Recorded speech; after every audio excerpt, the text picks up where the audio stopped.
kepada jurnalis Kompas TV Tifal Solesa yang ada di gedung KPU RI di Jakarta. Tifal, sudah berapa persen surat suara atau penghitungan suara yang masuk untuk tingkat nasional?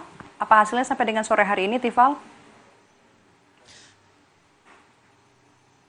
Sebetulnya kalau untuk persentase masih menunggu rekap keseluruhan dan data pasti dari KPU besarannya seperti apa, tapi sejauh ini kemarin kita ingat ada 7 PPLN, Panitia Pemungutan Suara Luar Negeri yang sudah menjalani proses rekapitulasi, dan hari ini ditambah sudah ada 1 yang diketok palu yang sudah disahkan hasilnya, yakni di titik pemungutan suara Osaka, Jepang.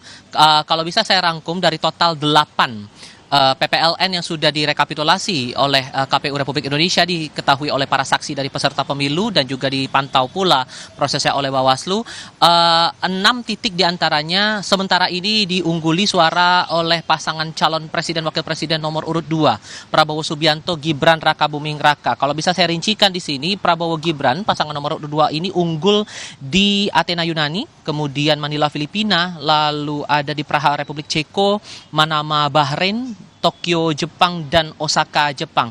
Sementara untuk paslon nomor urut 1 Anies Baswedan Mohaimin Iskandar unggul di Rabat, Maroko dengan perolehan 188 suara, dan untuk pasangan nomor urut 3 Ganjar Pranowo Mahfud MD unggul di Perth, Australia dengan perolehan 1.600 suara. Kalau kita spesifik bicara pada hari ini juga ikut direkapitulasi suara untuk pemilihan legislatif 2024, dan setidaknya untuk wilayah Osaka Jepang tercatat bahwa keunggulan untuk partai di pemilihan legislatif 2024 di Osaka Jepang di urutan pertama dipegang oleh Partai Keadilan Sejahtera atau PKS dengan perolehan 790 suara, disusul dengan Partai Solidaritas Indonesia dengan perolehan 519 suara, dan Partai Gerindra di nomor urut 3 dengan perolehan 514 suara. Angka ini masih berlaku dinamis, terlebih lagi masih ada totalnya itu ada 120-an titik pemungutan suara luar negeri yang masih harus direkapitulasi secara berkala begitu oleh pihak Komisi Pemilihan Umum Republik Indonesia. Total persisnya 127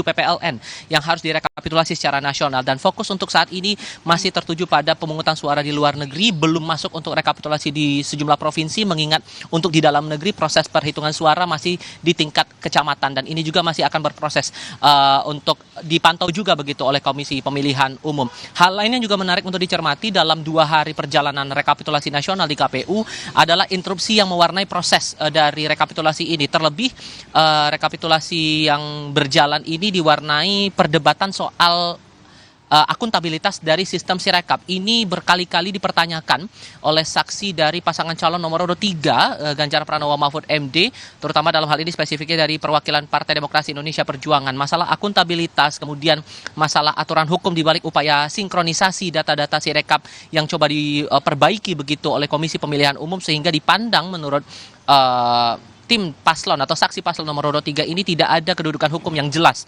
soal proses sinkronisasi, dan ada pandangan bahwa proses sinkronisasi itu tidak melibatkan saksi-saksi maupun juga pasangan calon yang ikut dalam peserta pemilu serentak 2024 ini. Namun penegasan yang disampaikan oleh Komisi Pemilihan Umum, entah itu Ketua Hasyim Asy'ari maupun juga dari Komisioner Idam Holik, berkali-kali mereka menyampaikan bahwa Sirekap ini adalah sistem yang menjadi alat bantu saja, sementara posisi mutlak dari penentuan siapa pemenang ataupun juga yang unggul dalam pemilu serentak ini sepenuhnya berasal dari from C hasil, yang proses rekapitulasinya masih terus berlaku secara berjenjang, baik yang saat ini masih di tingkat kecamatan untuk di dalam negeri maupun sudah masuk dalam rekapitulasi nasional di kantor Komisi Pemilihan Umum. Semua berlaku dinamis, dan sekarang adalah tahapan untuk mengecek hasil rekapitulasi di Dubai, Uni Emirat Arab, dan tinggal menunggu ketok palu dari pihak Komisi Pemilihan Umum dan siapa yang unggul sementara dalam hasil untuk saat ini. Maidop.